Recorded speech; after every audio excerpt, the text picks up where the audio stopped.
Hey everyone, I'm Wa. And I'm Chris, and welcome to Sweeties. We're two longtime friends to discuss the riveting and sometimes trashy world of reality TV and docuseries. Yes, but through our own lens, honey, which is, peppery, which is for me tonight, Taco Belly, but sometimes it's Chipotle-y, and sometimes it's the uh, Del Taco chicken sauce taco-y. But at the end of the day, hopefully mildly sweet because we went to Press Juicery and got a Press Juicery froyo. Anyway, hi guys. We're here talking about 90 Day Fiancé, The Other Way. This is season 4, episode 12.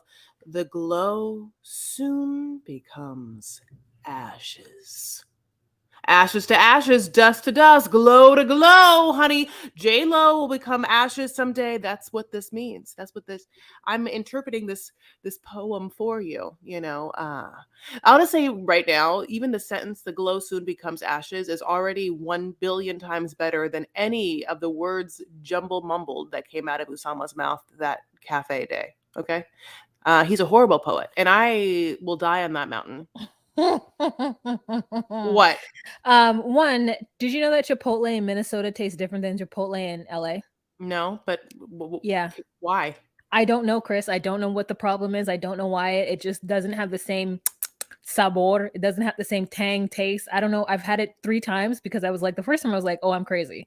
The second time I was like, oh no, I'm insane. The third time I was like, this shit is bad, Wow. The chicken? Are you getting the chicken there? I Doesn't tried the barbacoa. I don't like the chicken. I don't like burnt flavor. So, that grilled, Oh, like, I love that flavor. I love that I blackened. Oh, I llove blackened yeah, it's crazy. I hate it so much. Like, it charcoal. ruins every meal. Makes it better. Yeah. The only thing I like it on is, like, I like a slightly, like, charcoal, like, hot link or hot dog. That's good. But the chicken, no. I like my steak medium rare, charred on the outside. It's called Philadelphia style. Charred on the outside, medium rare on the inside. I love just fire grilled, fire tasted. I'm just like, that's why it's like, oh God. El Pollo Loco is for me. I just like, I'm a pyro taste maniac, Yeah. Pollo Loco is for you. I haven't seen enough Pollo Loco here either. That's interesting. Okay. Wait, one more thing. You know who El Pollo Loco is also for, according to Osama? Debbie. I know. This was a great episode, Chris. Oh This yeah, was it was. every single second of it. Mhm. Monica, this is the first time I've ever, not the first time, this is the first time in a long time I've been able to sit through a Gabe and Isabel segment. And Mhm. Isabel was not in it. I think Mhm. that was it for me. Yeah, I thought every single segment was great. I mean, everything from, like, that cat prison that was forced for Mhm. me to watch, and I I hated hated it. I Hated hated it. She hated it. every feral moment of it. Yeah. She smelled it all. She, like, I got in there, was she started smelling it. Oh my it was god. horrible. It was horrible. There were fleas everywhere. That dog had mange. It was awful. One of the cats didn't even look healthy. I was like, when I saw this, it felt like a hoarder house. Also, just because, we obviously are hot off the presses. This is Monday of a great weekend. Yeah, like we had a great 90 Day and we had a great Love After Lockup. What a great weekend of television for us that Yes, Matt Sharp has given us, you and me. absolutely. And I really hope that Love in Paradise is equally as great. Yeah, I know. We could have been watched it already, but we didn't because we're bad. I could not have. I fully had work. Okay, so let's start with, who do you want to start with? They're all great. Let's just start with Gabe and Isabel to get them out of the way because they were great too. Monica, cheers. She should be on the show at all times. Yeah. Oh, yeah. So here is Gabe and Isabel, but really it's Gabe and Monica. And yeah, Gabe is older, Monica's younger. Monica has great hair. Gabe's mother's name is Marie. They all have dinner or like lunch with some mimosas, and they're like, "Hey, Gabe, we haven't seen you that much. We figured something was up with you and Isabel." And he's like, "No, we're great actually. Play with my beard, play with my beard, play with my beard, play with my beard, play with my beard. Yeah, we're engaged." And they're like, "Huh?" And I understand their frustration. Like they don't have a bad relationship with Gabe. And it doesn't make any sense that they wouldn't like tell his sister is his best friend. They're like, wait. Just hold up. You went there. You told her parents, and that was scary. They were okay with it. You proposed, so now they know. And now you're telling us, and we're the chill ones, we're the cool ones. We don't give a fuck. I mean, we've been loving you this whole time. We like, what? We don't. Why are you? I feel like I felt really bad for the sister because I feel like she was like, but like me, like, why wouldn't you just like tell me? I haven't done it. Like I'm like completely there for you. Like I love you. Like there seems to be, yeah, like an underwriting there, and Gabe, I think, is trying to not say it as much as he'd like to, that there has been some animosity and or obviously instances where Gabe has felt put in the middle between Monica and former flames. But having Monica tell us in the later scene what Gabe's type or history of type is hilarious. Yes, Wawa. Yes. I mean, she was like jealous, needy, and frankly kind of dumb. Dumb as the day is dumb, honey. I mean, you cannot have a conversations with these baddie waddies that he brings home. And they just are like, and also kind of is like usually broke. Yeah. Broke, crazy ass fucking bitches that are just like, and the dumb part is like hilarious. But I'm gonna say this right now. If that is someone's type, that means that person has definitely kept going after that type. So you really, I mean, you know what I'm saying? There's something to be said. Go ahead. Yes, Monica has a lot of thoughts and opinions because, and I get it. I feel like I'm kind of Monica, Mhm. that you have like a wayward sibling who just consistently makes poor choices. And like maybe on the business side, Gabe is great, but on the relationship side, I think Monica is very protective of who Gabe allows to just be in the family. And it feels like Gabe allows just kind of anyone to be in the family. And I think that's what she's trying to fight against. And it's always been the three of them. So Mother is like, I can't believe you didn't tell us. And now you're adding somebody else. And Gabe is not adding anybody else. He fully left. Yeah. He fully left the country and said, Yeah. you know what? I'm just going to go ahead and say it. I Say feel it. like I don't know Gabe, You but don't? the kind of person that this scenario is painting him out to be is the kind of person that I usually would have to stop being friends with because I feel like they would always choose their partner over me. They Mm, wouldn't be realistic about it. They would mhm. be like, well, I just want to be in a relationship and be loved so bad that I don't care about my friendships while I'm in a relationship because my relationship is the most important thing because I don't want to be lonely. It's an astute point, Wa. It's an astute point. I know how important this relationship is to him, and I get it, and I know how precious and like validating this relationship is to him, and how he really will go to the lengths of earth to like be in it and stay in it. And Gabe is also somewhat young, and there might be a moment of him needing to spread his wings a little bit, right?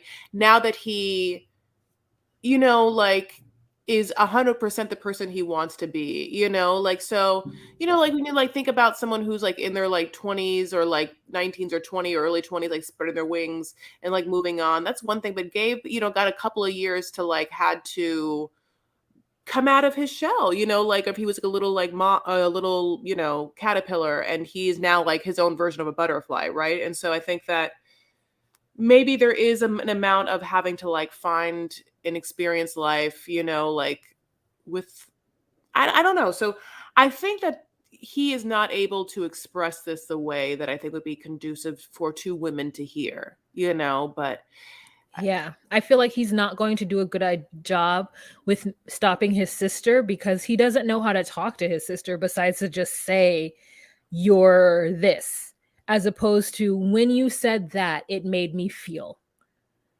like yeah. and that's just kind of, he's like, I think you're a little hard or aggressive or something. And it's like, she's not. I don't think she is. I think that she has strong opinions. And I think when you have a sibling, you say them. I mean, Jen's brother tells her, I think this is a dumb idea, but I love you. You know what I'm saying? Like, siblings usually can say these things to each other. And when you can't, that's because some kind of confidence or something has been broken. And it's unfortunate, but I don't think Monica realizes that something has kind of been broken because Gabe feels some way about her getting in between him and his other lovers. Yes, absolutely. And I think that also there's something to be said for saying something in the privacy to your own sibling and then saying something to the sibling's chosen one in front of both of them, where you do overstep your boundary, because in that way, as two full functioning adults, there is a moment where you have to accept that that your sibling has made a certain choice, and your sibling is a full functioning adult. So this is, so there's just kind of both. You can say your piece, but I think it has to be to your sibling. And I think that what we're going to see in the future is that Monica wants to say it to is Isabel, and both of them are strong personalities. And I do think Monica can be a little assertive, and I can see how mixed with some passion and some passion that can turn into an aggressive nature, aggressive Yeah, tone. I can see that. And I think it's interesting that Gabe sees his time living with his sister in one way and she sees it the other way. So it's also a little bit of her just not being aware of those boundaries or not feeling like they should exist because you're my other person. We grew up in the house with our mom together, you know? So I get it to a certain extent. But I think Gabe needs to set more, specific boundaries with his sister by saying, what I just said. You make me feel this when you behave like this. And I think that would be more impactful. But yeah, I think we're done talking about them, right? Yeah, we definitely are. So let's move on to Johan and Danielle. Okay. Did you expect this new person to be a tall, maybe black person? young Once young I black saw it, person I was like, boy, do you have a diggity type. You know type. what I'm saying? Diggity type. You know what I'm saying? Ooh, Which will come up later. I can't wait for that conversation. yeah. But let's so as we know in briefly we have a little morning scene, right, where her and Johan again fight over the fact that she the morning of is still going to go meet with this dude who she had a relay with, and they're going to go to boat, and he's pissed. He's like, you're going to go. And she's like, yes, you can come. And he's like, no, go, get out.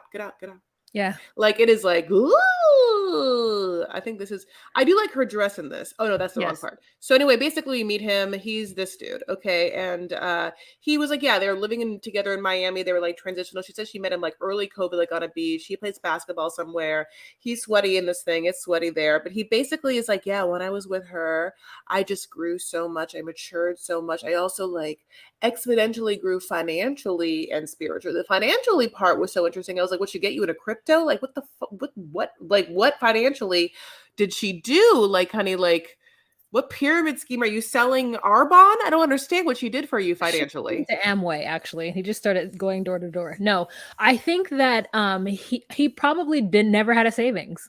It could have been something super simple like, hey, here's a Roth IRA, you know. And so That's she funny. definitely has a type, and the fact that she had like this 5-month like love affair with this semi-pro basketball player in Miami, I'm like, when were you teaching? When were you teaching? When did you take breaks out of your life to teach the children? Those are my questions for her. She's been always teaching the children, honey. She's been teaching. She told you she teaches day and night. She teaches Because she keeps wherever she dating goes. these young ass men. That's why. I mean, I'm not saying Johan is young, but like, But he's listen, young, so he's you are. He's obvious, but that's fun. But he's that's not young. Johan, categorically true. I mean, yeah, he's 32. He's not like a 22-year-old. That's what I'm saying. Now, this person, he seemed younger than 32. No, where'd you get the vibes from him? No. I mean, oh God, what a producer just being like, oh, how financially? Just quickly, how? I wish, I know he does look young. I'm just gonna say that he looks. Let's just say, look at this shirt too. I'm gonna 28. say, yeah, he's 28. My God, could you imagine boning this guy? Good for her. Like, what? Like, good for her. Like, I'm just like so happy for her that like this guy is cute. Like, I will say this. This is the only thing I will say about it. It wasn't the hottest the way that he talked about her. He was like, yo, yeah, that's crazy, yo. I was like, please stop. more like, you know what? It was just like more. She was like a mentor to me. You know, they didn't like the Yeah. mentor thing. Was like, what is Miss Robinson? Like, honey, Yeah. like what did I mean? I don't know. Yeah, like he did. You know, he seemed like, remember when that dumb person from Low Off the Grid, like that guy that like, Yes, they got with the older lady who lived in the yes, hot Arizona desert in her tin can. yeah, it gave me those kind of vibes, and I don't know why, like, I don't know if it's, like, patriarchy or if I'm, like, being an anti-feminist, but, like, that kind of, like, dumb dude, Miss Robinson vibe isn't my thing, like, I wish I could say it's hot to me, but it's not, like, it feels I don't know. No, I get it. I date a lot of young guys too, and sometimes there's these moments where I'm like, "Oh my god, you're dumb. Oh my god, you can't help me do anything." Like, "Oh my god." Because I don't date like the young guys I date aren't, financial analysts. They're not CFOs. They're not somebody who has a skill that I don't. They're just like, regular guys, and I like them for it. That I'm a little like J Lo and Mariah in that fashion. Like, I don't need you to be smart. I just need you to be cute and give me some. Oh, okay. Well, okay. So basically, let's go back to their dumb conversation, which is dumb, dumb, dumb, and basically like, I can't believe you'd be with someone that would be jealous, And she's like, yeah, he didn't want me to meet you. He didn't want to be here. Like, he's so pissed. I don't know what I'm doing. I'm always in a situation where I'm like teaching young boys, just like you. Haha. I'm just like done with teaching, and he's like, yeah, that's crazy. And then she's also like, yeah, I want you to talk to him so that he can understand. I'm like, no, no, no. You have someone talk to your boyfriend. You don't have somebody talk to your husband. Yeah, Like, yeah. That especially with that doesn't want you to be even talking to this person anyway. Like at the end of the day, you're definitely not respecting Johan. yeah, I mean, like, and if he was doing what he's doing to you, you'd be so pissed. You'd be lividly out of your mind. yep. Let's move on to another couple I just need to get over with, and that's Jamie and Chris. So Jamie does the thing. I'm sorry, Chris does the thing that Waz been waiting for, which is wear this hat, which is Oh, what is she doing? What movie is she in? Like, does she have which like a? movie? It's Blossom. It's like very like I don't know. It's She has older the than that. It's worst like the Dust style Bowl. in my entire yeah. It's like 20s. It's just she is in so many ways baffling as a person. Yeah, like She baffles me. as an entity who and it's not happenstance. It's not like she's like, oh, I don't have any fashion sense, so I just wear like whatever shirts from Walmart and like jeans. She went and found that hat and was like, this is cool, and put it on, and then wore it with a dress that gave or an outfit. Girl, I don't know. Okay, this is the real question I want to ask you about this. Oh, great, good. Who do you believe? Do you believe Jamie's story or you believe Chris's story? You know what? I honestly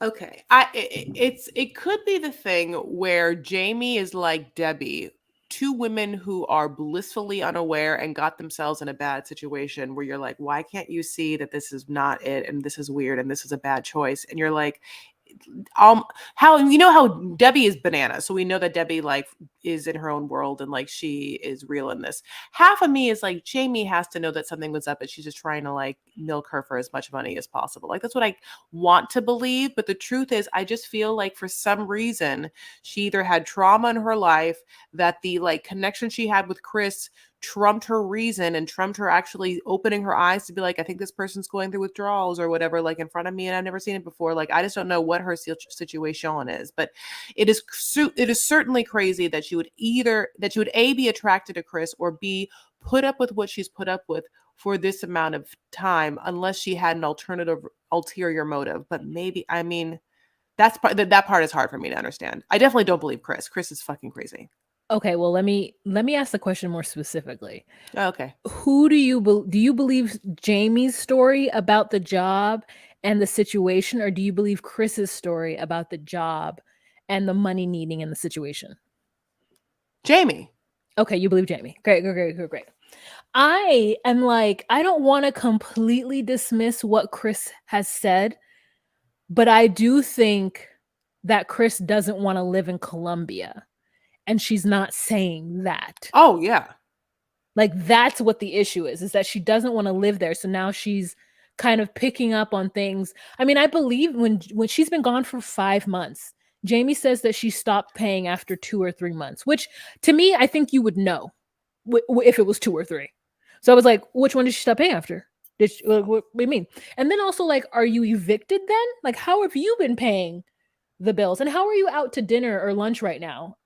I wanted to see if she had ordered any food. I was like, girl, you don't have any money. You shouldn't be here right now.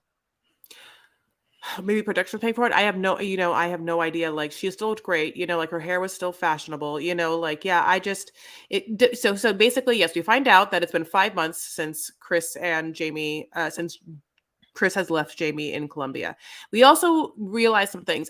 Chris has only had awkward conversations with her own mom, where her own mom's like, well, I don't know about you guys. I don't know about 2 drama queens or whatever. And like and when she said that, I was like, lady, I think you could have just put lesbians in there. I don't know about 2 women. Yeah, I think that's what you think in your mind or whatever, because this is like, I think Chris's first major relationship she's out with. And I don't know if her mom is like, like hip it with her, because basically, lady, just so you know, most relationships have drama, and definitely 2 ladies are going to have like some drama, and everyone has drama. So like, think about it. Also, your daughter is the craziest one possible. And Also, how do you not know? your necklace is drama. So Yeah. Chris gets it from you. Yes, absolutely. With a fucking bucket hat and your necklace, like, well, you probably gave her narcolepsy. So anyway, basically, we know that also Chris doesn't answer like a phone call or a FaceTime. So there's also that. It isn't just like, it's like she leaves, she like exits conversations, all the time. She did it before they were married. And so I think that, ultimately she was never going to go back, and she never wants to come back. I'm surprised at the end of this episode that's what the plan is. And I'm thinking that it has to be like there for production or something, or she has to go back and get some of her things. It's interesting when she tells her mom that like, yeah, Jamie won't get a job, and like she threatened to sell my dad's ash necklace locket thing. Nobody fucking wants that, Chris. So even if she threatened to sell it, she couldn't even give it away. Also, why aren't you sending her money if you did rent an apartment with her and you haven't broken up with her yet? Why? I also want to know that. Okay, but Chris, if you got an apartment and signed a lease in Colombia and you said you were going to come back in 2 weeks and you haven't been back, you absolutely need to be paying the rent on that apartment. You're right. Except for Chris truly believes that Jamie should go out and get a job and prove that it's worth her coming back so that they're not poor. And Jamie's like, we were going to start a business together. That was the plan. Not for you to go home and stay. You don't need more money. You come back here and let's start the business. Also, I thought, did you fix your bank problems? Like, it is crazy that this is happening to poor Jamie. The only good thing about it is that after the show, she can get a sponsorship selling teeny teas and she'll be fine. You're absolutely right. Yeah, no, Jamie, Chris would just sell the motorcycle, the rare motorcycle. It's just giving her nothing but problems the entire time. And then just like give Jamie that money and just be like, hey, I'm not going to come back to Colombia. You're going to have to get yourself out of this lease. Here's 2 months, $5,000 and a little extra. Like, so sorry. Yeah, just do that. I mean, it's like she's trying to go down with the ship and it's unnecessary. Yeah, or trying to make Jamie like bide her more time, or gaslight it to be like it's her fault. But I know that Jamie is right when she said that. I know that Chris told them that she was going to come start a business, because obviously the last scene we saw was the sudden food truck business, which we had never really laid a lot of groundwork of, but it was obvious that they had talked about. But it was obviously also that it was not something that Chris had the wherewithal to put a business plan together. Like, Jamie just seems to be, God bless, like floating through life with like not nary a skill, and her kind of informational inside that she's Venezuelan, and in Colombia it's actually even harder for her to get a job because of like some national, I don't know, do they hate Venezuelans? Yeah, there's xenophobia there for like the some of the recent, like, I guess, Venezuelan migration there. So I actually did a little research. But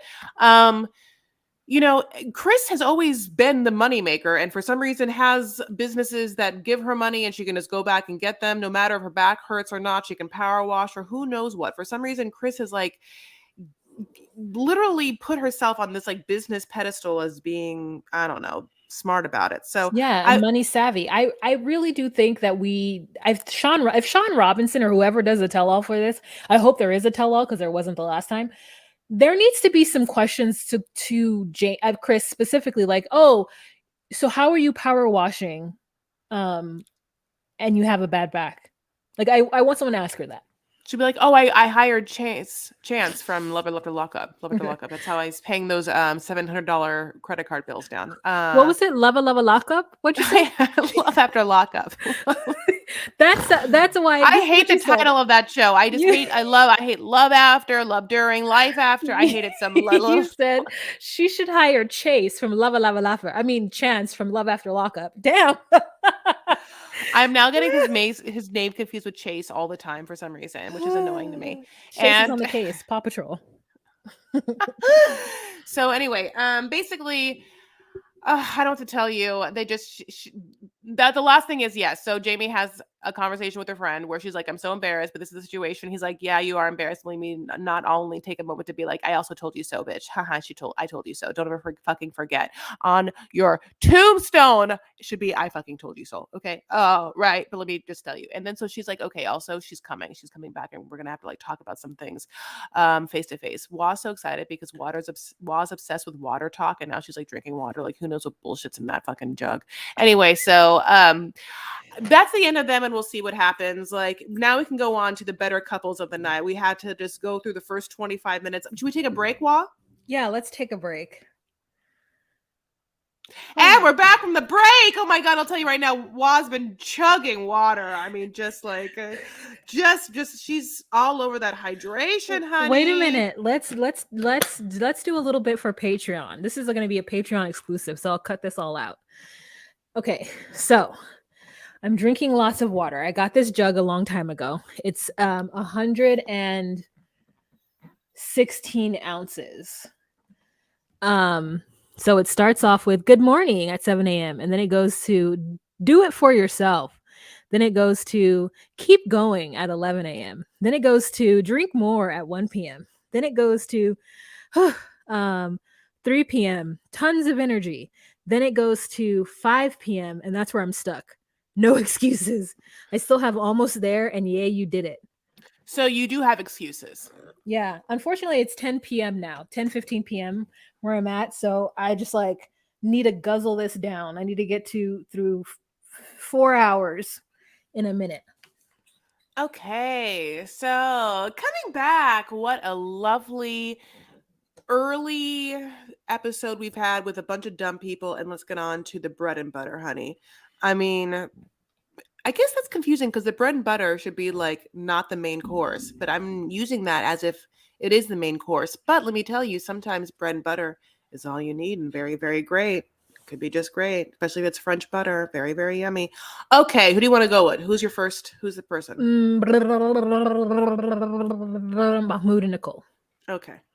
So here we are, Mahmoud and Nicole, honey. Now, here's the thing. I love this. Love this first scene so much, which is that Nicole has learned how to make that tea, honey, and she knows how to light that stove, babe. Now, it's still very confusing, and she got to just kind of like juggle the Zippo. You know, it's like a Zippo lighter. I haven't used a Zippo lighter in so long, but like I feel like there was a period. Bic. Yeah, I think like most people use Bics or Aima Flames, but like I know, okay, I guess when I smoked cigarettes, I'm trying to think. When I smoked cigarettes, yes, you did. Well, it was hot. It was always hot if someone had like a Zippo or like an engraved kind of thing that you flip. Like if a guy had that, I would be like, he's sophisticated. Sophisticated. Oh, yeah. I had a Zippo lighter. Was it engraved? No, it was probably like some kind of Venice Beach, like Bob Marley nonsense. But I loved it. I find you sophisticated. Oh, thank you. That makes me very happy. Okay. Yeah, Zippo lighter. There was a time and place, you know. There was a time and place. Yeah, definitely, it's a thing. But I use a Bic now for all of my various candle lighting. I need to get like one of those candle lighters that you use for fireplaces that have the long Aima flame. Yeah, I need one of those. Okay, so and Mahmoud's like, "Oh, good job, Habibti. You lit the stove." Like she's like, "Yeah," and he's like, "Okay, you get to have a day. You get to go out with my brother's wife." And he's like, "Yeah, I low key like asked brother's wife." He's like, "I touched my brother's wife." But we knew that it meant like he like like Text. Yeah. yeah texted to get at her to have her come over and take her out. Now I'm gonna tell you this right. This beginning of the scene happens, and honey, if you ever watch Handmaid's Tale, it is very Handmaid's Tale. Okay, just because we are in a different culture, but God bless. So this woman comes over all robed up, and they go grocery shopping, and they're like, it's just it is that scene from Handmaid's Tale where all they can do is just like walk around, except and then put their vegetables in like sacks. But let me tell you, this is also another prime example of Nicole. And I get it, perhaps having some sensory issues or some like spectrum issues. This noises are intense. Now, let me say this.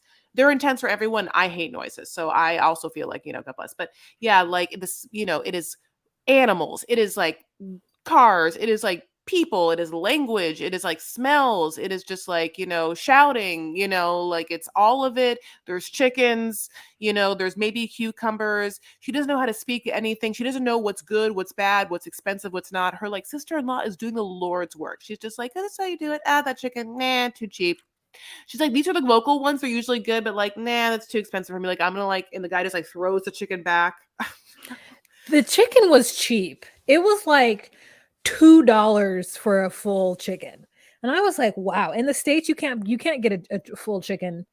It's like $6 for like a chicken, So it was cheaper than it is here. I also felt that why hasn't Fatima taken her out before? Why is this their first foyer into the world as they hold hands while they're walking around the streets? And Nicole at some point is like, "Oh, this is good." She's like, "Girl, if the chicken was 55 and that was too much, what makes you think that 85 in this vegetables is enough?" I'm like, "Nicole, get it together. You've been there for how many months now? And you still don't know the difference that Chris, the chicken was 55 whatever. The vegetable was 85." And she was like, "Oh, that's a good price." Like, just be quiet, Jenny. No, I think that Nicole is like I think Nicole's having like an out of body experience in this market. I think that she really is. I think that she's just like, I think this market in like in this last moment is really the nail in the coffin where she's like, I can't be here, honey. I can't stay here. Like it's interesting because I wonder if she's a vegetarian or not, because when I don't know, like when Mahmoud is like, I'm going to have Fatima come and help and go with you to buy vegetables. I wonder if she's like been wanting to go buy vegetables, Oh, yeah, no, You I don't know? know. Yeah, you're right. That was a good, keen insight. I mean, the whole scene was fun. It was fun to watch. And I love the way that Fatima took her around. I love the fact that they went and had a girls' time conversation afterwards in Mandarin. I was like, I mean, the Fatima is a genius. She's such a polyglot. She speaks English, Arabic, and her dialect from her home. And she misses home. I felt like I wanted to know more about Fatima. I know. And we got enough of it. And I love that they were communicating, and it was good. I want to know if Fatima has friends. Like, does she go to the market with other girls? Like, who are her friends? Like, who does she hang out with? Does she hang out with people? Like that. You don't think so? I You don't don't think think she? so. Uh,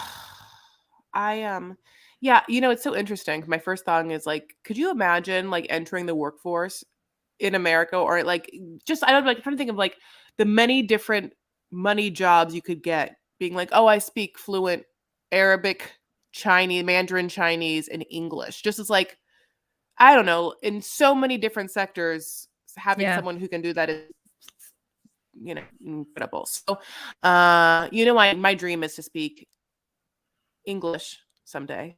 Well, and Yes, then your dream is to speak Arabic and English and French. French. Yes. Arabic, and And then have my French. like, and then also like dust up my like basic Spanish to be like mediocre Spanish. And then, oh my God, if I could speak three and a half languages, whew, bye.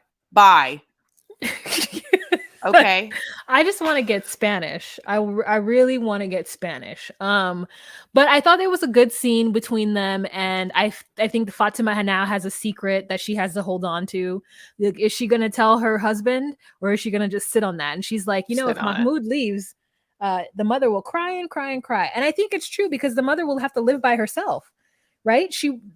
I think it's just her two sons, right? One lives above her and one below her, and she doesn't, I mean, and with her, and she doesn't have her husband. So mother's just sitting on the couch though. I mean, just like sitting there as Nicole leaves, and they're like, bye, bye. So she also says that she wants to leave and that she wants to take Mahmoud with her if possible. And Fatima's like, shh, girl. And then the next scene is Mahmoud taking Nicole on a surprise trip. And I liked Nicole's dress. I mean, maybe I would have cinched it in the waist, but I liked it. It was a surprise. And we're all like, oh my God, where is he gonna take her? Mm-hmm, mm-hmm. And then he gets to this metal gate, and we're like, prison? He taken to prison? yeah, it was a prison. It was a cat prison. Oh. I mean, these animals look like they had just been. Sorry. They just look like they'd been like snatched up by the scruff of their necks and tossed in this hellhole, and she's in there petting them. Oh, I was so upset. No, I'm not upset because I don't hate animals like Wa does. So I'm not a horrible person because people are going to come for you. I would have pet them. I would have pet those kitties. Oh my God. I would have totally pet those kitties. I want to wash my hands afterward. I would have washed my hands after. I would have washed my hands a lot afterward. But I would have pet them kitties. I would have not touched my eyes. I would have not touched my mouth. And I would have touched my nose. But no, those kitties needed love. They were a lot of those kitties. Like it felt very hoarder episode. And some of them didn't look like they were, no, those kitties needed some touching. And so she did it, and some, he was like, let's get a cat, gonna like dogs, but let's get a cat because, I really need you to stay. And I think that Arab guys usually do like cats for some reason. I feel like cats and Arab guys go hand in hand, which is weird. But more, especially the more the sensitive Arab guys, like Usama has a cat. We see him like get down with that cat. I can see that it goes hand in hand. So basically, I know. You would So have petted the cat? yeah, I can't help it. What did that cat look like? Grumpy Cat, but it was like Grumpy Cat's like straggly cousin. Oh, I'm like Debbie. I like animals, and animals love me. Like kids love me, animals love me. So I like animals, kind of. I think too. No, you don't. No, Are you sure? don't. No, you're like no. What do you mean I don't? I don't hate them. I don't want to not be around them, but like I know so many people in this world, and you are just on the scale, not one of them that likes animals. You do nothing with animals ever. You're right. I don't. But that doesn't mean I don't. You have no special relationships with any of your friends' animals. You don't, I don't think I've never seen a picture of you and an animal. And I love you. One time you got an animal and your dad takes care of the animal now. So no, I don't think of you as an animal lover, but I love you so much. And it doesn't mean you're not a people lover. And I don't mean that animals don't love you, but no. Yeah, but I don't hate them. Ugh. I don't hate them. I enjoy a dog that I see in the elevator, and I always want to pet them, but I don't want. Yeah, the elevator's on television, honey. If you're watching it on TV, the elevator is like, through not. No, 3D. In my elevator in my apartment, meanie. Anyway, so basically, what are we talking about? Cat prison, and you wanting to pet feral cats? So basically, she's like, no. He's like, do you want to let's go to these cats, pick one a cat, And she's like, well, let's go have a conversation over there because there's some things I want to tell you. And then out of the blue, she's just kind of like, so I've made this decision, and the decision is I'm getting the F out of here. I'm out. Audi 5000 when it comes to Egypt, buy old Cairo. I don't care about new Cairo. I don't care, honey. Get me out of here. I just try to make it work. It can't work. I just cannot wait to get back to America. I tried everything. And he's just like, I was hoping you would wait a little longer, try harder or longer.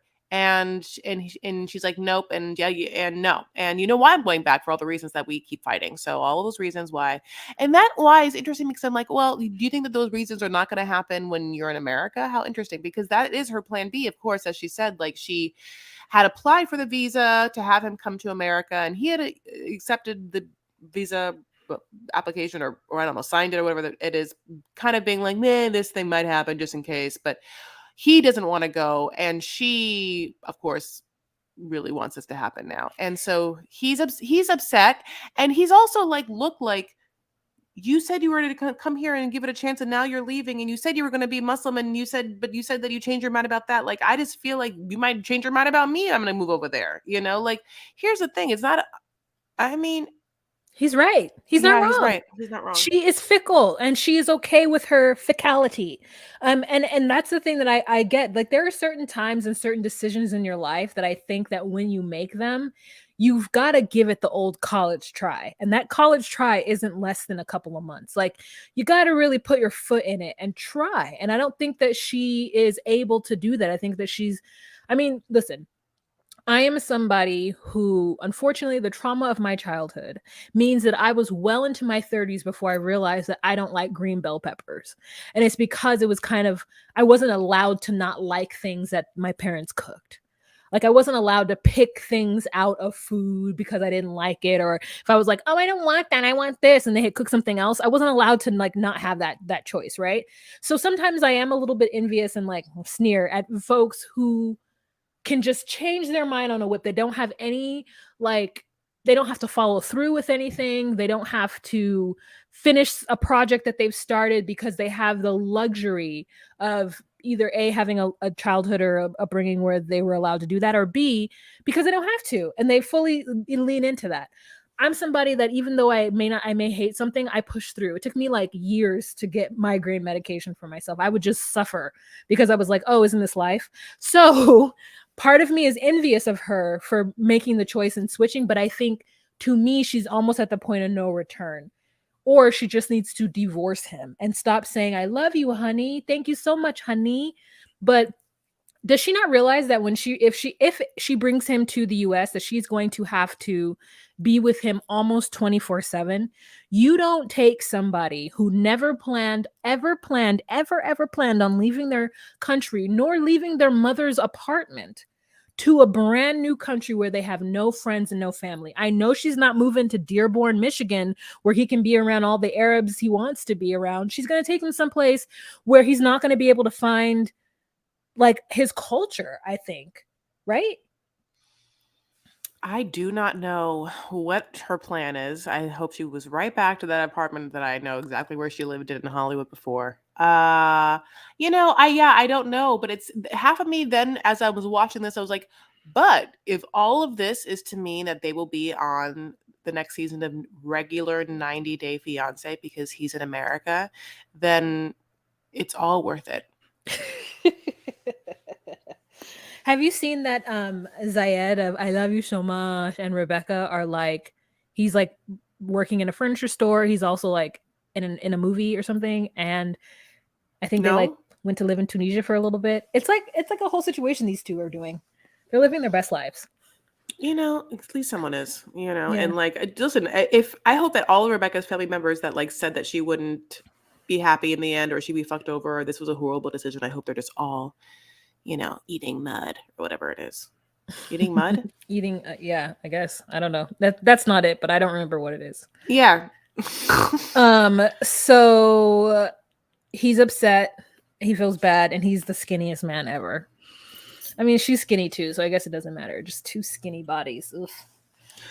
That's fine, for some, listen, it's not gonna ever be my life, but like, I think that works for them. And I think that, I do think that he loves her, and I think that she loves him, and they're just a great couple because they're culturally so different. It's unbelievable. So let's move on to Jen and Rishi. Wow, Jen, her face. I mean, every single time I see it, I just see every tingle. Yeah, every single time. Single time I see it, I just see more and more filler. She looks like Skeletor to me. Like, I don't like it. I think she looks great. Oh. Yeah, I think she looks great in these scenes. I think she looks really, really like, and I her friends are awesome. Her friends are giving such looks. So basically, her friends are giving such looks. I'm gonna show you. Okay, show me. So good night, Wah. This is I don't know. I'm so tired. I'm listening. Go ahead. Well, you unfortunately can't lay down right now. I didn't lay down. I just like went back a little bit. I'm back up. Okay. So let me tell you. So we pick up and Jen has left the beautiful table of Indian food that Rishi has ordered, and she's been talking to like producers and crying about basically how Rishi can't get his story straight, and there are so many, whatever holes in the story and the timeline. And she's like, I just need him to go get a whiteboard, and then I need him to get some markers, and I need him to draw me Venn diagrams and a timeline beginning of his birth, when he met me, and when his parents met, so I understand how all of it happened. She's like, she is bananas. I mean, like, you're like, okay, girl, please, please, please. Her friends are sitting there, and then the blonde friend who's just sitting there talking is like, so I'm actually going to go Wait a see minute. how. Oh, okay, what? Wait a minute. So that's Jen talking to the producer. Now switch to Randy and the other friend sitting at the table with Rishi, and Rishi's like, Jen, I don't think that the words I'm using is right for her. Now go. Okay, well, I'm going to put down my fork and this very yummy chicken masala that you ordered. Thank you for that. And I'm actually going to go check on Jen. And quite frankly, I'm surprised that you haven't yet. She gets up, and then her friend's like, oh shit. And it just sits there. And then she gets up and she goes and finds her friend, honey. And the friend's like, I'll have that chicken masala, honey. Yeah. Tell me more, but anyway. Yeah, I'm just like, Randy with that ashy gray brown lip liner that she's got on her lip. She is giving me Gen X times 10. And I'm not saying don't Gen Xers come after me. But in that moment, when I also, I feel like, why doesn't Randy just show the titties? She looks like she's got them, like she's got her shirt pinned. And I'm like, Randy. Because they're in India. Oh, but the other one, she's highfalutin over there with them pink earrings that you hate so much. Look, Randy's also wearing a sensible, like, Okay, bandeau. Wait a minute. Yeah, it's sensible, but I don't think it's fashionable. I want a little more from Randy. Look at these jewel tones. They were like, we are going to India. We are going, they're just like, yeah, honey. So basically, it's almost there, but it's not quite. That's what it is. It's like, I see where they're going, but they got off on Sunset, but they needed to get off on Santa Monica. You feel me? It's like they're 2 exits away from where they need to be. Yeah, this one's better. The confessional look is better. This look was almost like we've been drinking for like a long time, and like we've drunken off our makeup. There's no more lip gloss. Here's the thing, and then this is whatever. You really do need color on your lips as a woman on camera. Yeah. And anytime you have a picture, like, nude things can look good in real life, but when you are on camera and on a picture, you need that color. It looks crazy without it, and it's like just all lip liner. It's not even a lipstick. It's like she's just wearing lip liner with a sharp Cupid's bow. So basically then we also find out that Rishi then invites all of them. Okay, so basically like that ends or whatever, like they like leave or whatever. And then Rishi invites them, Jen, the 2 girls, to go to his parents' house to like hang out. Okay, that's what they're like, what? And they're like, oh my God, that's fucking crazy. And holy shit, how do we deal with this? And meanwhile, let's go dance it out. Let's go like deal with our lives. And so they go to one of them famous Indian dance classes. Now, you knew immediately when they walked in, I was like, where's Deer? Honey, she's going to go right to Deer's arms. Honey, Deer's little like paws are going to be like, welcome back. But it's not Deer. It's like this other woman. And she's like, just so you know, it's not going to be like, a 1 and a 2 and a 3 and like a Bollywood and like, kind of thing. It's like more like they just grab your hands and you just dance and you just follow, and it's just India. It is just life and colors. And they're like, okay. So they start doing it. Okay. And then this woman comes in, and then she's doing them some things. But then like the big trick comes, which is that they have like ceramic pottery on their head, like a couple of bowls of blue on their head, like something like a matcha latte be like mixed in, like beautiful like that. So then they like, and she like has to do this thing where she gets real low on the ground and like not break a bowl. And then spouted up is like a dollar bill, y'all, but it like looks like a 100,000, like it looks like $1 million bill. Like, I don't know what, the money is, but mostly there's a lot of zeros in the bill. But then this is the part that's gross because because I think that money is disgusting. You can't, it's like touched by so many. And basically this woman goes over and then uses her teethsies to grab the dollar bill and then like yank it up. And then every other person has to do it too. But of course, none of these bitches can do it like that bitch did, which is like, by not having any of the bowls drop, Wa's disgusted. Wa, would you rather, listen, you have the following things you get to do. Ready? Okay. You get to put money in your mouth like that woman did. Mm-hmm. You get to lay in a bed after someone has put their luggage on the bed. You get to lay in a bed that someone has laid in their street clothes in the bed. And then the last thing you have to do is you have to kiss the bottom of a shoe. Those are 4 things you can do. Goodbye. What do you think? I lay in the bed that someone had their luggage on. And the luggage had done 3 different trips. It was like Alaska to Thailand to Australia. Okay, And then wait, the person who has their Spirit Airlines the entire way. The person who has their street clothes on, where have they been? The 5 boroughs of New York, taking the subway each time and sitting, rolling around. Okay, luggage. Luggage. That money in the mouth shit, like I was like, listen, sometimes in life you learn that other people were raised differently than you. I'm going to tell you that there's a lot of different times throughout my life that this has happened, but one of the ones that are just so vivid in my life is, you remember when this white lady named Sandra Lee had a show on the Food Network?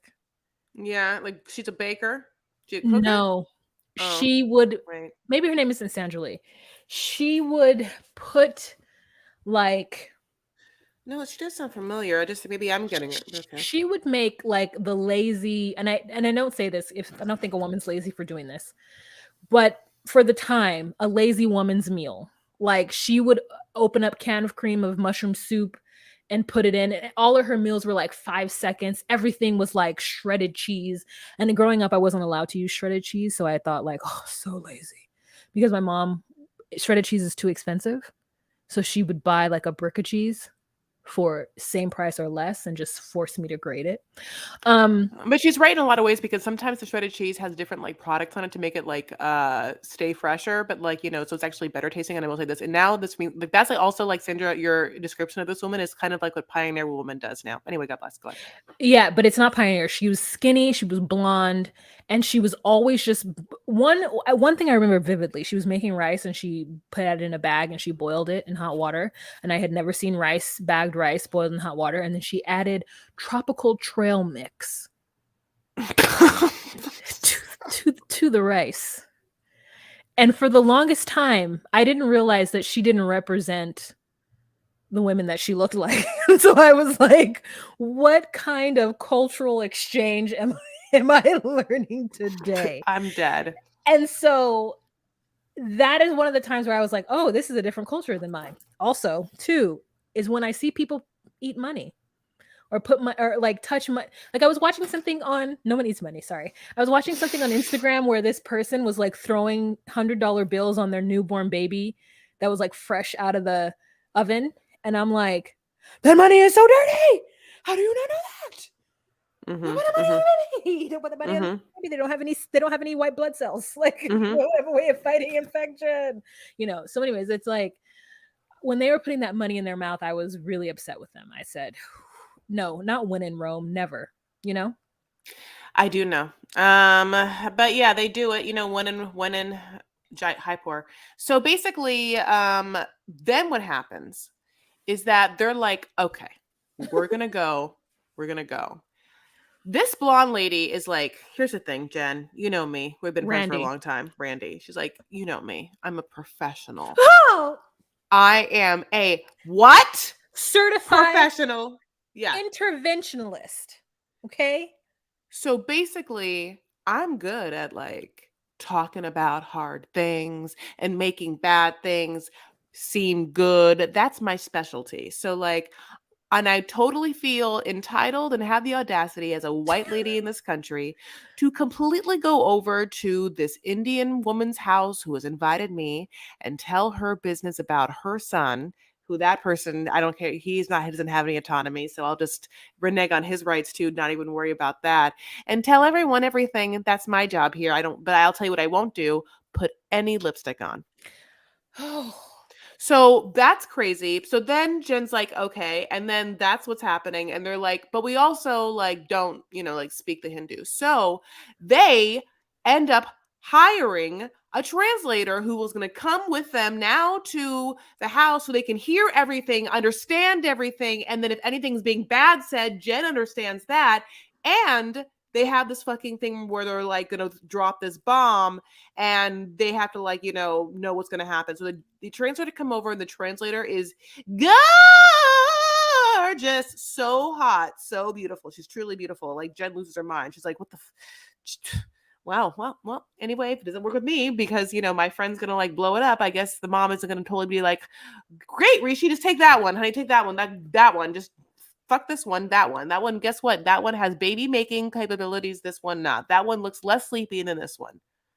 Y'all, could you imagine a scenario? No. Just put yourself in this situation.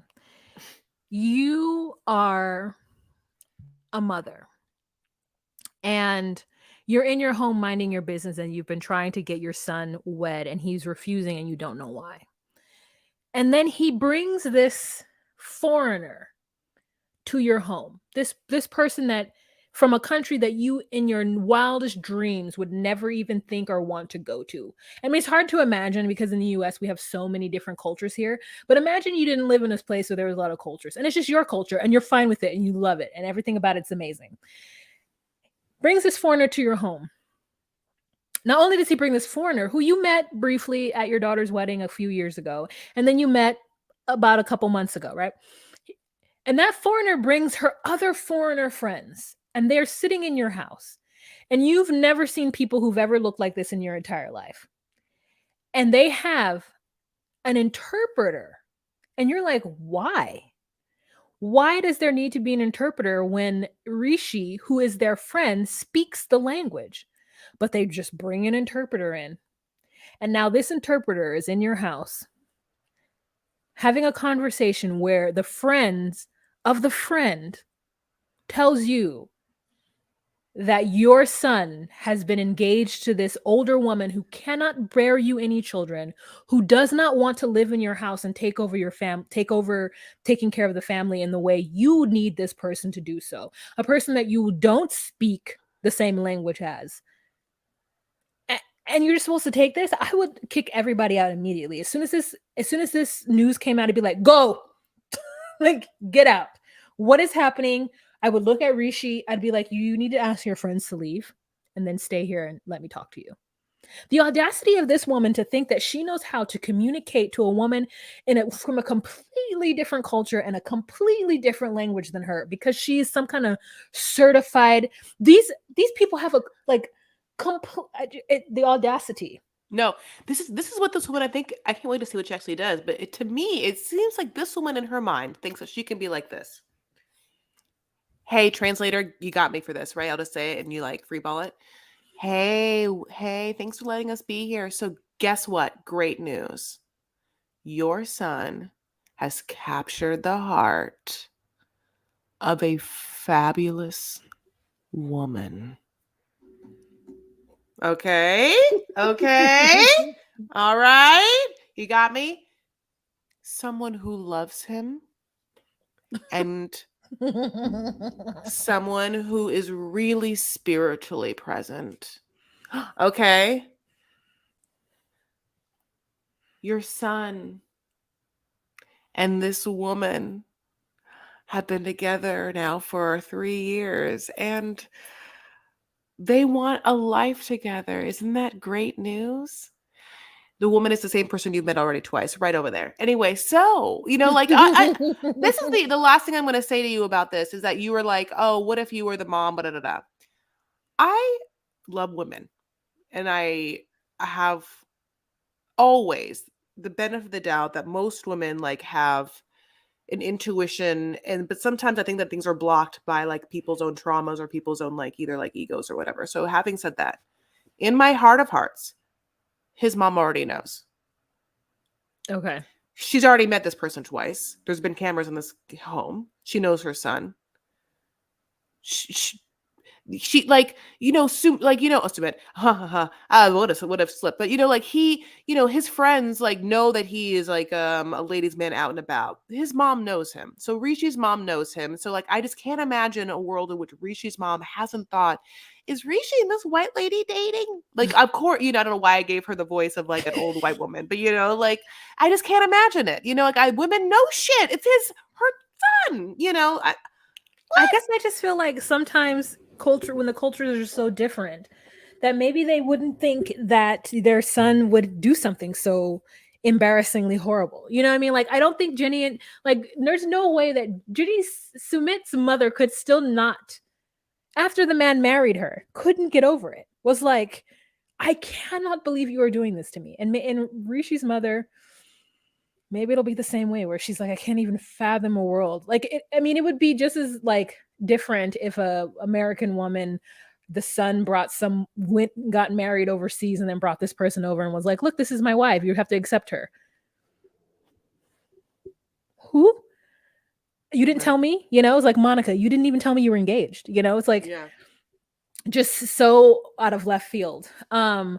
So anyways, this interpreter is like, wow, you want me to go into this house and do this verbatim? You don't want me to say it in a way that's going to make sense? This woman's like, okay, it's gonna go really horribly, and I wish you had gotten someone else, but look at my fucking hair. I just don't know how, like, she's just naturally beautiful, like what a naturally beautiful face and personality, beautiful eyes, like she just looks like she is just like filterless, like God, what a gorgeous little like classic beauty. And I feel like Jen is just going to be jealous of any woman that he talks to for the rest of his life. She will be insecure for the rest of her life. Yes. And that is just such a like, that's a horrible, horrible thing. Jenny would never even have no. Do you think Jenny's ever like, Sumit, stop talking to those young women, Sumit? Yeah. It's just that, like that's why you can't date any man who trades on his looks and or thinks of himself as being good looking.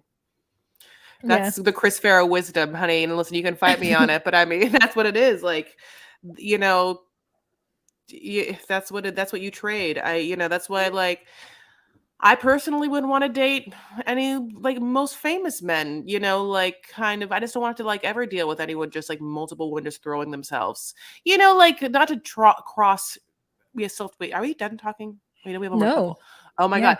Not to cross TV shows again, but like even when Monique is always so upset at Derek and like Derek is just getting thrown at him like pussy after pussy, I'm just like so upset. I'm like, I just can't be with someone who just like has that happening to them all the time. Like F that. Anyway, so we have one couple left. Of course, we've saved the best for last.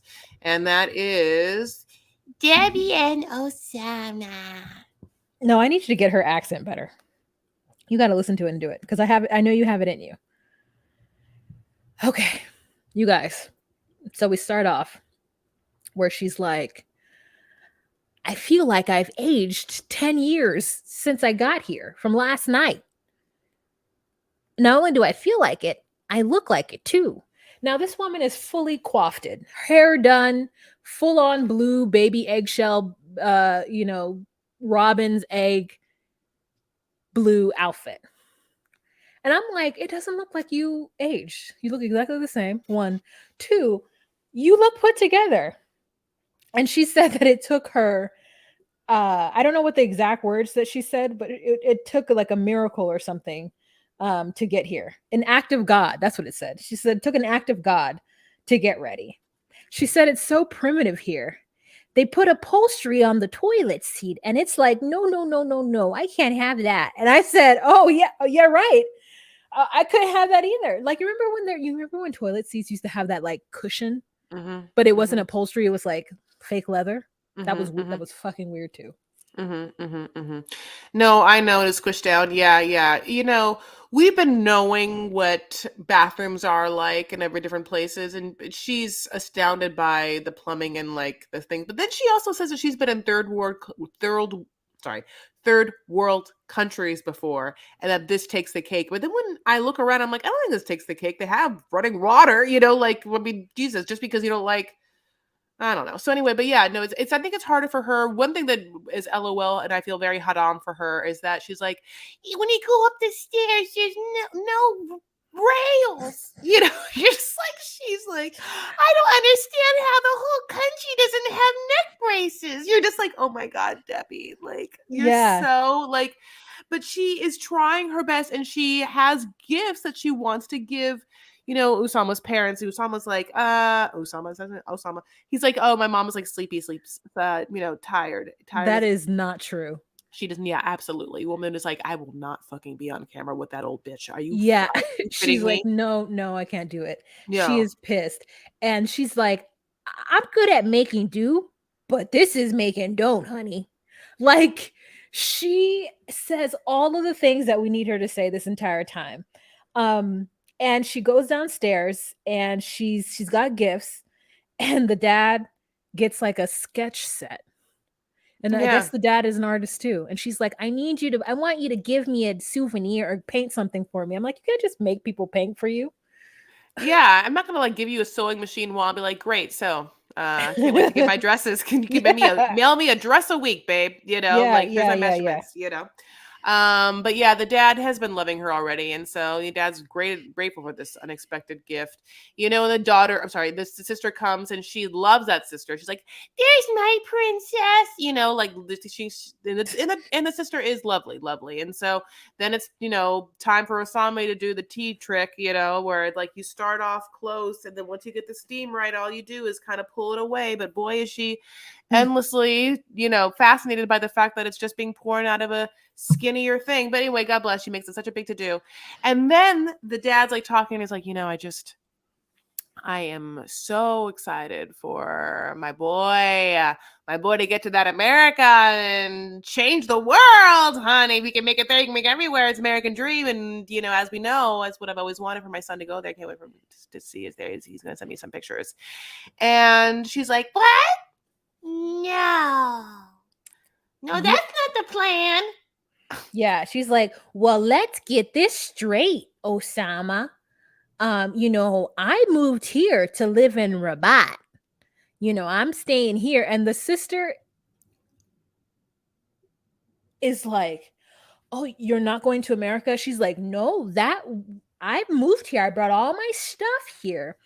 And Osama's like, yeah, we're going to stay here. And the sister's like, are you okay with that? And he's like, yeah. And then we've got this.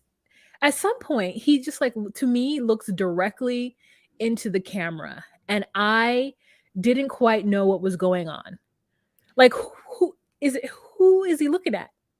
Well, we would never know, because unfortunately this could easily be where I think that one eye could be like at his dad, and that other eye could be googly woogling it right over to like Steve the cameraman, but he's not trying to have that happen.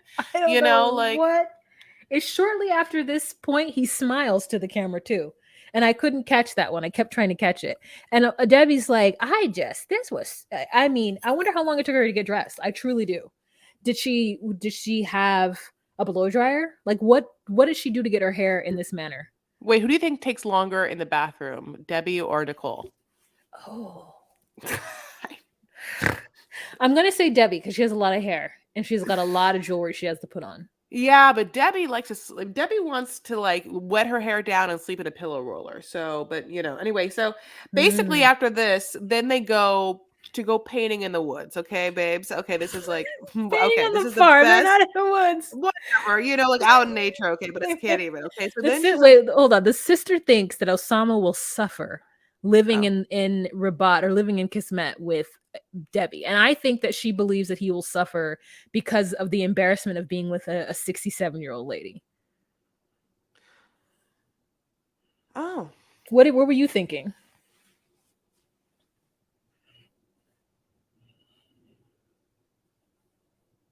I don't know. Apparently it's been their dream to get to the US, and that's why they both learned English. or whatever. And now this opportunity is gone. Yeah, I mean, yeah, no, I listen, I just don't, obviously what happens next, who just people on different planes. It's like they never talked in the first, I mean, like, did he catfish her? Was it even her? Half of me was like, were you talking to the sister? I don't even know.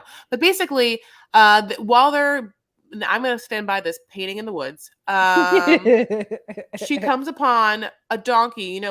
Debbie loves camels. Debbie loves donkeys. That just sounds like disgusting porn, but like it's Oh. Debbie. I'm well, unfortunately, when I said it, it does sound that way.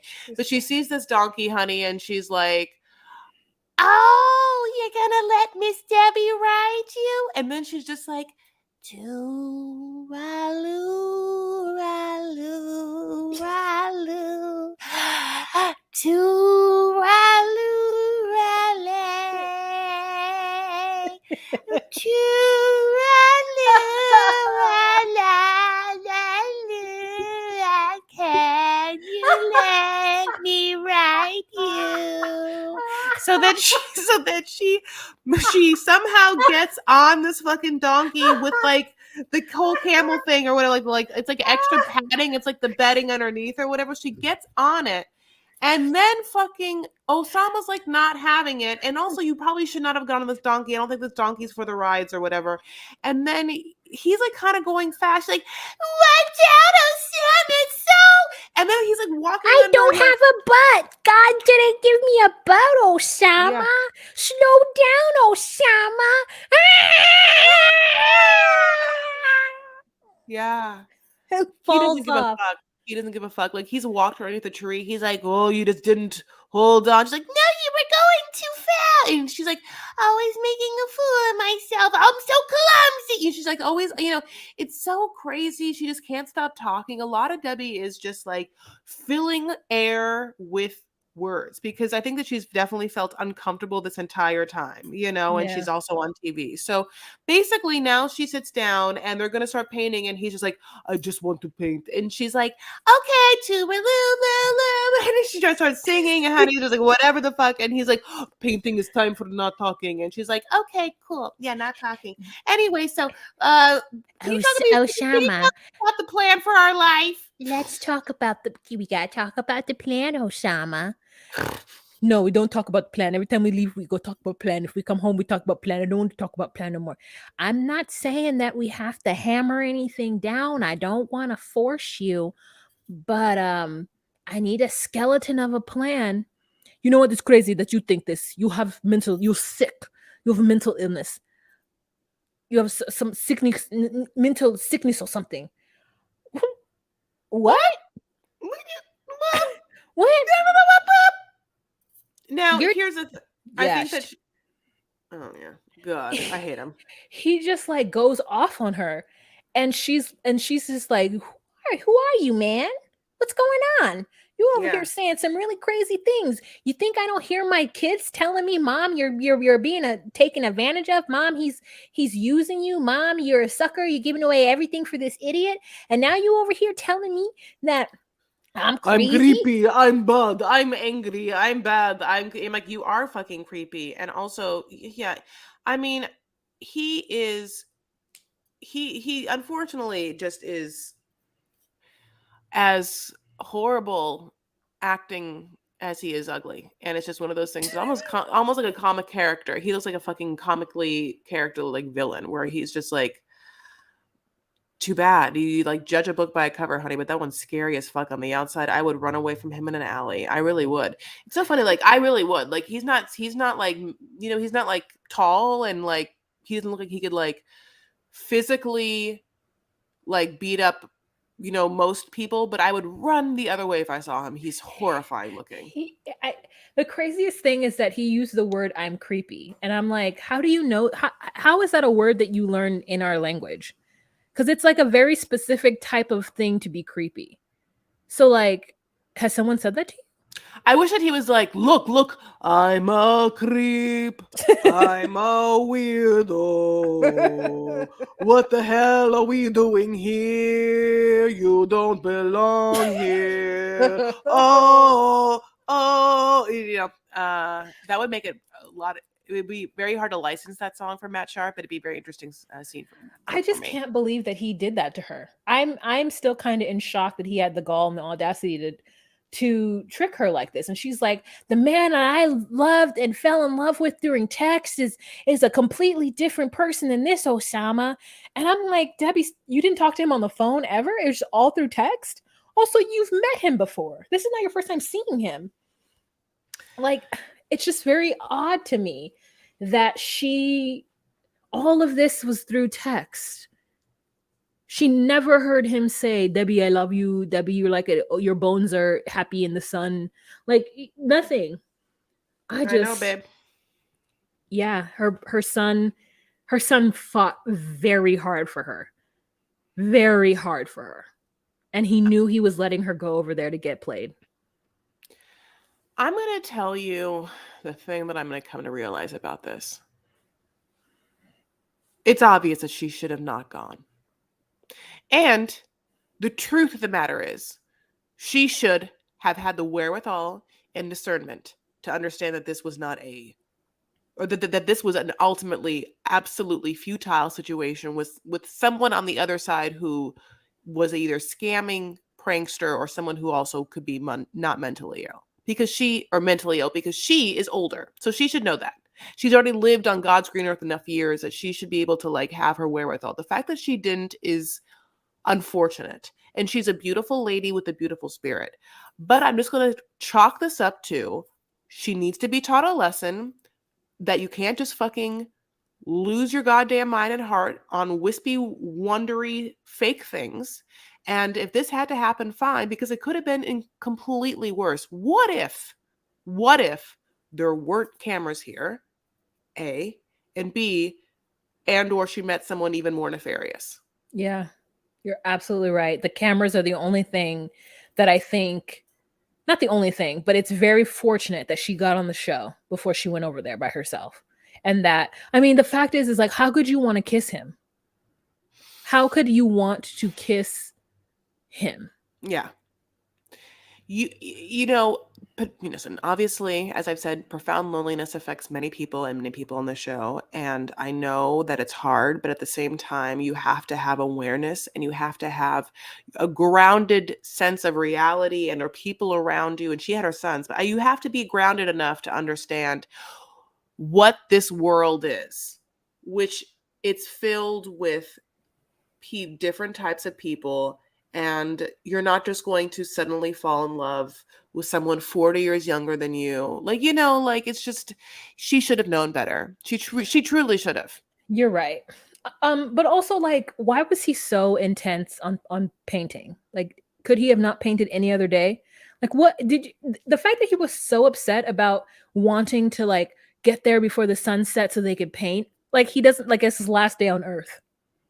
I think it's because he did not want to have a conversation with her about the fact that what was going to happen next or anything. He didn't want to talk about it because he knew it was going to be like on camera. And so in his mind, he would rather, for some reason, have a fake scene where they're painting donkeys in the woods for 45 minutes. And then it sunsets and like, great, well, you guys go home. You can't film anymore. No more lights. All right. The donkey's gone, whatever. I think maybe that was like his plan. Like, he really thought like, how much longer can I pull this out? Or like, because even not wanting to talk about it, it's like, she kept telling you that she was moving here. Was it in this moment when she told your parents and your sister that she wasn't planning on going back to America? Was that when you realized it? And now you're mad at her about that? Like, this part is confusing for his, sudden change in mood, and of what his end game was and what he actually thought was going to happen. To me, it seems like maybe he just was going to bide his time, have her here thinking that she's going to live here, but then talk her into moving there and or make her leave. But when she tells his parents that, and when they're on TV, and then when she, I think that it's funny. The jig is up. He can't pretend like it's anything other than what she's saying it is. The way that he was with her on the camel and how happy he was to have her on the camel, the way he is on this donkey are two different Osamas. He is Dr. Jekyll and Osama Hyde.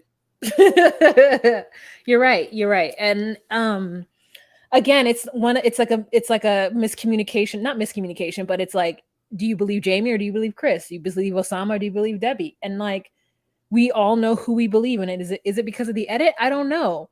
But I don't think that Debbie would have sold her townhouse or done whatever she did and gone to a lawyer and done through all this if she really thought that he was going to come to the US. I think the whole thing was that he didn't want anything from her. Mm-hmm. He didn't want that visa.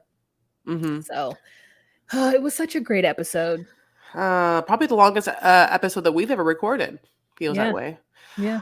All right, my loves, here we are, coming to an end, rounding it out. We love you guys so much. Please follow us on social media if you haven't yet. On Instagram, we are at DocuSweeties. On TikTok, we are at DocuSweeties. And on Twitter, we are DocuSweeties1. And also, you can see our faces. Wow. You can do it on patreon.com/DocuSweeties. We do a live every first Monday of the month. We give you the episode and the visuals immediately after it drops. And it's a good time over here. So we want you to join us. Thank you. Do it. Yay. We'll talk to you later. Bye. Bye.